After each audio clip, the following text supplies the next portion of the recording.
everyone, welcome back to my channel. My name is Ruby Patchouli, and on this channel we talk about curls. Today's video is going to be a get ready with me video, and I also want to talk about something that I'm going through. Figured maybe this is a topic that other people will relate to. Maybe this will find someone who really needs to hear this and it can help. I haven't been feeling the greatest emotionally. I do suffer from depression, and I recently quit cannabis. I don't really drink either, so I'm sober. I'm 100% sober, and I've been almost 4 weeks since I stopped smoking weed, and one of the withdrawal symptoms is depression. And pretty much everything that I've numbed for the past few years with weed has been coming up, and yesterday was a pretty tough day for me, and today I'm also on my period as well, so that doesn't make things any better. I'm drinking 100% tangerine juice. I buy this at Trader Joe's. It's so good. Bear with me because this is a really different type of video. This is actually the stuff that I want to lean more towards, but I do have a fear of being seen. It's hard for me to show up authentically, and I know that it's very difficult for a lot of people. I know I'm not the only one. I really don't have a reason to be sad or depressed other than the fact that I am on my period. Usually I go through this stage before I get my period, but I feel like it's been reversed. This month is different. Of course, I quit weed. I'm grateful and I feel very blessed for the way my life has been going these past few weeks. My TV was just mounted. I've been getting stuff done around the apartment. I've been blessed to have someone who's willing to help me with all this, but for some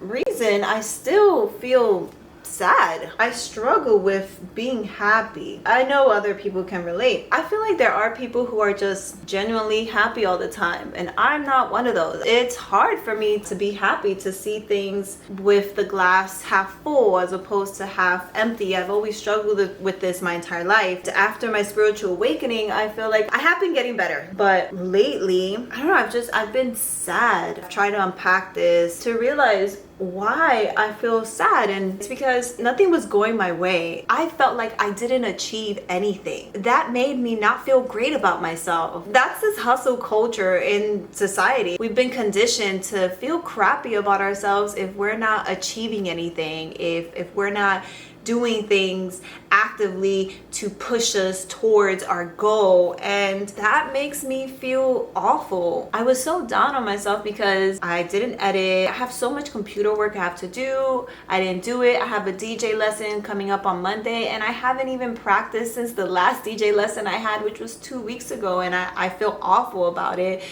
And I've had to film a video this week and I did it, and I just felt worse about that. And then I'm trying to wake up early and I'm having such a hard time doing that, and I feel awful about that too. So all these things just put me in like this low vibrational state, and it just makes me feel worse about myself. We put up my TV and I was like, this looks crooked. Like, I wasn't satisfied with anything, and that's when I realized I am not being grateful for the things that are going on in my life. My heart chakra must be closed. That's the only thing I could think of, and I felt so guilty. Feeling guilty will block your sacral chakra, and your sacral chakra is what gives you your creativity, your passion, and I need my creativity when I'm making videos like this. We've been conditioned to feel awful about ourselves if we're not actively doing something to get us to our goal. I told myself this week, like, this week is gonna be my chill week. I want to have grace with myself. I don't want to be hard on myself. And what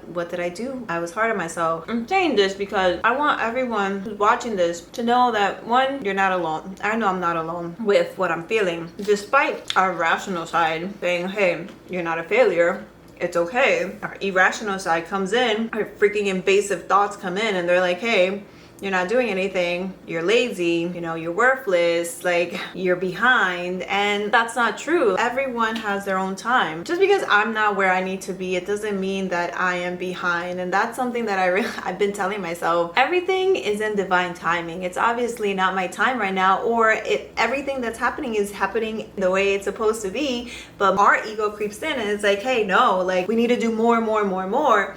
when in reality we don't. We should be like water. And the crazy part, this morning I did a meditation, a sacral chakra meditation. One of the mantras was, when you breathe in, tell yourself I am like water, and when you breathe out, tell yourself I am calm, I am cool, I let everything flow like water. That went from one ear and out the other. Now later on, a few hours later, after I went through my breakdown, I'm integrating and I'm collecting all my thoughts, and now I'm like, oh, I want to be more like water. I'm sorry if I'm like all over the place, but I am all over the place, and you know what, that's okay. Like, we are not perfect. We were made imperfectly, and I think that's the beauty of each and every one of us, and we have to constantly remind ourselves of that. Just because I'm not where I hoped I'd be at the age I'm at, it doesn't mean I'm a failure. Just because I struggle with depression doesn't mean that there's anything wrong with me. I tell myself I just want to be a normal person. I just want to be happy. And when you stop and listen to the dialogue that you're telling yourself, it's like, what is a normal person? Everything's subjective, but normalcy is kind of boring. And I've said that growing up. I was like, I'm not normal. No, I'm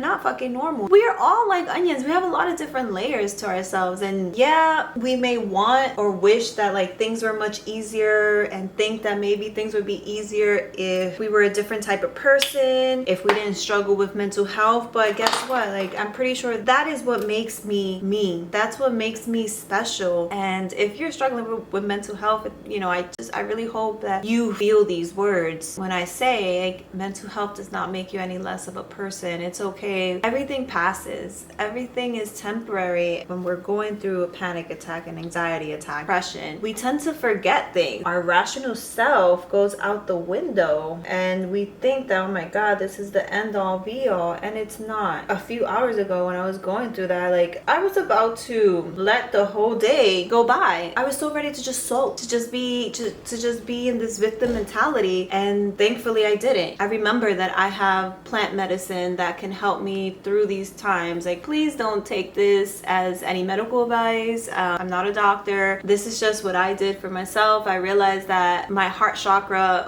was not open, and I have this plant medicine that's specifically to open up your heart and to make you feel more grateful and more loving. The plant medicine I'm talking about is called Hape. I gave myself a dose, and it definitely opened up my heart chakra, and I started feeling better. And then I took a shower and washed my hair, and now I'm getting ready talking to you guys, and this is making me feel a little better. I don't know how great the video is gonna be because this is something new, being very vulnerable. We're all human. Honestly, I don't always want to make a curly hair video. Sometimes I want to talk about more real things that I'm actually going through, that I know that other people are going through. I'm actively working on my mind and shutting down the intrusive thoughts that I have, that we all have. Every day we wake up, we should feel like the motherfucking goddess that we are. We are goddesses. We are a queen. And that's the way that we should be feeling every single day we wake up. But our thoughts are so freaking intrusive. They make you question yourself, when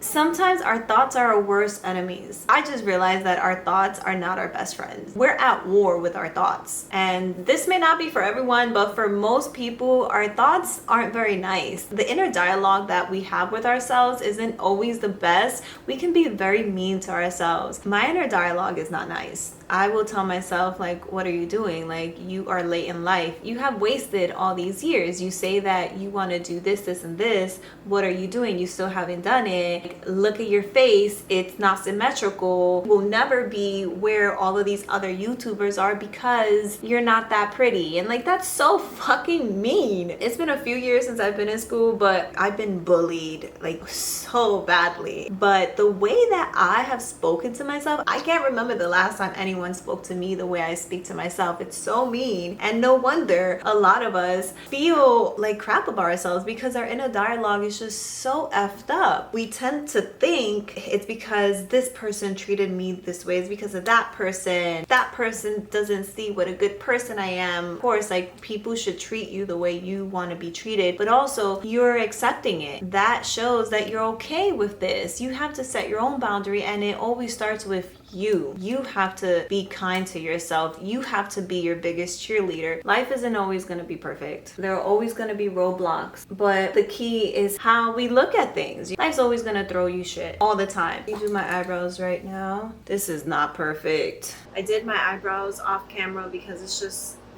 it's hard to do it on camera. I'm gonna do something a little different. I'm gonna contour my face. I have not contoured in such a long time, in years, pretty much. So I have this little e.l.f. cream contour palette here. It has 4 colors. I'm gonna go with, let's see. I'm gonna go with this one. This is a Japanese 7-Eleven contour brush. I'm gonna go with this one. Suck in them cheeks.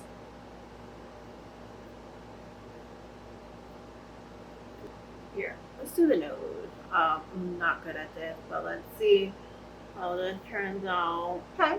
Whenever you find yourself having mean inner dialogue with yourself, try to change it. Even if you don't believe what you're saying, try and change it with the opposite. I don't know what I'm doing, but I'm gonna just do this there. Now we're gonna blend this. Let's see how this looks. Blend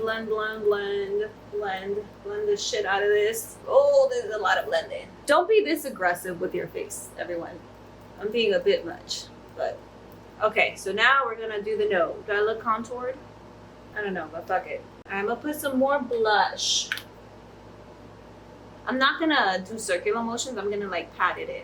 I think that's fine. I hardly have any freaking mascara. This is my favorite mascara. It's by Blink. It's the Ultra Volume 2B mascara. What I like about this one is when you put it on, it gives you some false lashes. Right now I don't have a lot, but my favorite thing about this, and the reason why I keep spending $28 on this freaking mascara, it's because it comes off with warm water. You can see the fibers come off. Obviously not, your lashes aren't coming off, but this is painting fibers onto your lashes. And when you apply lukewarm water, basically comes off like that. It's so easy to take off and it doesn't smudge. All the other mascaras to me are difficult to take off, and I don't like that. I don't like rubbing my lashes. I prefer to have an easy way of taking off my mascara at night. This mascara, to me, I always find it to be the most difficult to take off. I feel like, you see, this side is higher than this side, but we're practicing to be nicer to ourselves, so it's okay. I just wanted to end this video on a positive note. A few tools I want to leave you with for when you are spiraling and you are in this low vibrational state. 1, you can do EFT tapping. This gets your nervous system back to running how it's supposed to run. It can snap you out of it. You can go for a cold plunge. You can do some journaling. You can dance it out. You can also journal, meditate, make a video about it, talk about it. I hope you like this video. This is not something that I am 100% comfortable doing, but this is something that I do want to practice and continue making these type of videos, because I do want to talk about something other than just curly hair. I do want to help others, and I'm hoping that by sharing my story that it can help someone out there. And if you like this, subscribe. You can leave a comment. Let me know if you're feeling the same way. But we're all gonna get through this.